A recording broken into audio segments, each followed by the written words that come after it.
Atualmente há diversas opções de planos de saúde para animais de estimação no mercado. Aliás, essa é uma tendência crescente do mercado, já que o número de pets é cada vez maior e o custo das consultas e procedimentos veterinários também. Para falar sobre esse assunto, eu converso agora com a advogada especialista em direito médico, Ana Paula Souza Cury. Tudo bem, Ana Paula? Tudo bom, e tu? Tudo jóia. Ótimo. Bom, Ana Paula, antes da gente começar, eu queria que você contasse um pouquinho qual que é a sua experiência nessa área. Bom, eu sou advogada na área do direito médico e da saúde e, por acaso, eu tenho 4 gatos. Então, eu acabei, como eu já trabalho com ações com planos de saúde e toda essa função, eu acabei tendo que pesquisar planos de saúde para os meus bichinhos. Então, aí descobriu esse universo novo.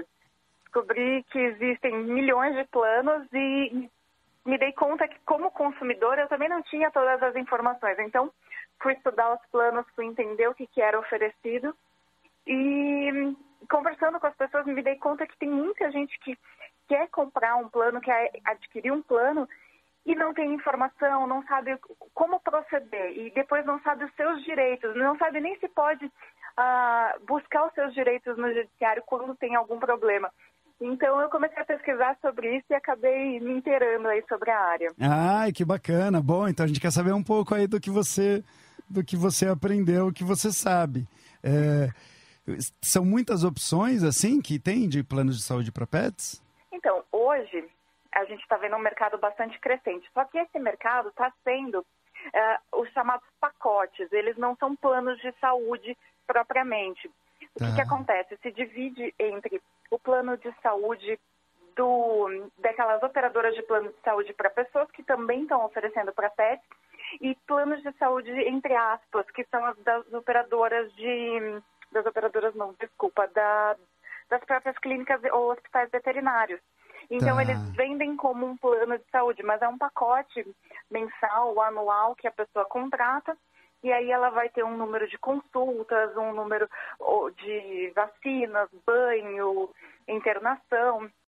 Então é isso que o consumidor tem que ficar atento. Porque esses pacotes, eles têm números limitados. A pessoa acha que está contratando um plano irrestrito e não, ela tem que ficar atenta. Tem muita letrinha pequena ali que tem que ficar de olho. Tá, então uma das sugestões já é verificar isso, né? Se é um pacote ou se é um plano. E se é um plano, os planos também têm limites, né? Como que funciona isso? Então, os planos também podem ter limites. Primeiro, a pessoa tem que observar a carência, porque os planos de saúde vão aplicar carências também para os bichinhos. Já o pacote, não. O pacote, no momento que a pessoa adquire, ela já tem aquele número de consultas, vacinação, internação, banho, já tem tudo ali disposto. A partir da contratação, ela tem. Já o plano de saúde, não. O plano de saúde tem um período de carência em que só alguns procedimentos podem ser utilizados e depois, conforme a pessoa vai cumprindo a carência, ela tem direito aos outros benefícios. Só que a questão da urgência e da emergência, aí o plano de saúde tem que cobrir a internação. Tá, então isso eu imagino que as seguradoras também devem fazer para uma pessoa não contratar o seguro, já sabendo de alguma doença, de algum problema para... Exato. Tá. E a questão da urgência e da emergência é que tem sido o maior problema, porque a pessoa tem o plano de saúde, leva o bichinho para a internação, e aí eles falam que ainda está em período de carência. E aí é difícil discutir o que é a urgência, o que é essa emergência, se deveria ter mesmo a internação ou não. Muitas vezes o consumidor acaba custeando a internação quando ela deveria ter sido coberta. E aí as pessoas ficam até sem saber para onde ir, como resgatar esse dinheiro, o que fazer. Então foi por isso que eu comecei a pesquisar bastante e entender o que estava acontecendo nesse... Ah, que legal. E o que faz? O que faz? Então, assim, por exemplo, o que seria uma coisa que é uma emergência clara? Emergência é quando a vida do animalzinho de estimação, a vida do ser humano está em jogo, está em risco. Então, verificando que o bichinho está passando mal, que a vida dele está em risco, já é caracterizado uma emergência, uma urgência, ele tem que ser atendido e o plano tem que cobrir esse atendimento. Tá, entendi. E aí, se ele não cobre, a pessoa pode procurar os direitos da mesma forma que procuraria para um plano de saúde de gente? Seria igual?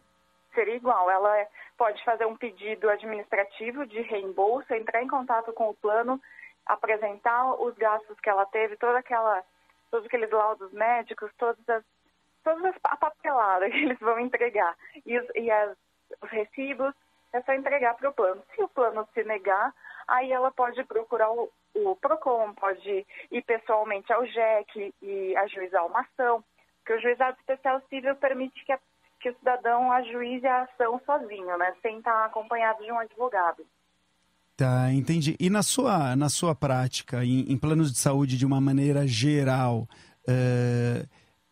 eles quebram muito as regras, eles quando você ameaça processar, ou quando eles percebem que você sabe do que está falando, eles mudam as regras.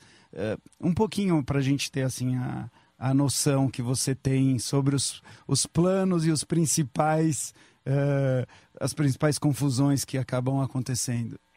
De maneira geral, acontece alguns problemas, e independente da pessoa mostrar conhecimento ou não, vai de cada plano e do atendimento que ele te fornece. Tem planos que vão dar todo o reembolso, vão dar todo, até eu digo, carinho para a pessoa, e tem outros que não, que podem ter um volume muito grande de beneficiários, e aí não tem um atendimento tão personalizado. E aí a pessoa tem problema de cobertura, tem problema, a gente vê muito na prática problema de cobertura, dos planos custearem os procedimentos.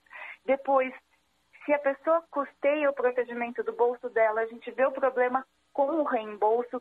Hoje em dia, essa questão do reembolso é bem... Como é que eu posso dizer? É bem sensível, porque o consumidor não tem acesso a como é feita esse cálculo do reembolso e não se entende como é que é feito esse cálculo, só a operadora detém esse conhecimento. Então, hoje a gente vê esses problemas. Tem também o problema do reajuste. O problema do reajuste, ele pode ser tanto no plano de saúde PET como no plano de saúde nosso, das pessoas. Por quê? Porque os aumentos têm sido abusivos e o consumidor não tem a informação por que aquele aumento está acontecendo, ou se realmente aquele percentual aplicado é cabível. E a pessoa tem que ficar atento, porque nos planos de saúde de animais pacote, a pessoa acha que contratou aquele pacote anual e pensa, não, é esse valor o ano todo. E não, acontece sim de ter mudança nos valores, de ter mudança de um ano para o outro, no aniversário do plano. Então sempre tem que estar atento e ver se esse percentual aplicado não está fugindo das regras. Tá. Das regras que vão estar no próprio contrato. No próprio contrato, ou no caso do plano pessoal da ANS, porque a ANS ela tem uma tabela para os planos individuais, e ela estipula um teto de reajuste. Ah, entendi. E fiquei curioso para saber se com essa pesquisa toda que você fez e tal, se você acabou contratando ou não o pacote, o seguro, o plano de saúde para suas gatinhas. Eu acabei contratando, eu pesquisei bastante mas no fim eu não peguei o plano, eu acabei contratando um pacote que tem número de consultas e número de banhos, porque, olha, precisa. Que hoje, legal. Eu sempre falo que a gente tem que colocar na ponta do lápis, né? Então, fazendo as contas, vendo quanto tu gasta de consulta por mês, com vacinação, com isso, com aquilo, e fazendo as contas e colocando tudo isso num pacote, acaba valendo a pena, porque aí o plano fica diluído, esse valor fica diluído ao longo do ano. Então, é como se estivesse pagando parcelado, mas você tem um pouco mais de atendimento, dá uma segurança maior. Muito obrigado, viu, Ana Paula, pelo nosso bate-papo. Imagina, muito obrigada. Eu conversei aqui no Pet na Pan com a advogada especialista em direito médico, Ana Paula Souza Cu. Pet na Pan.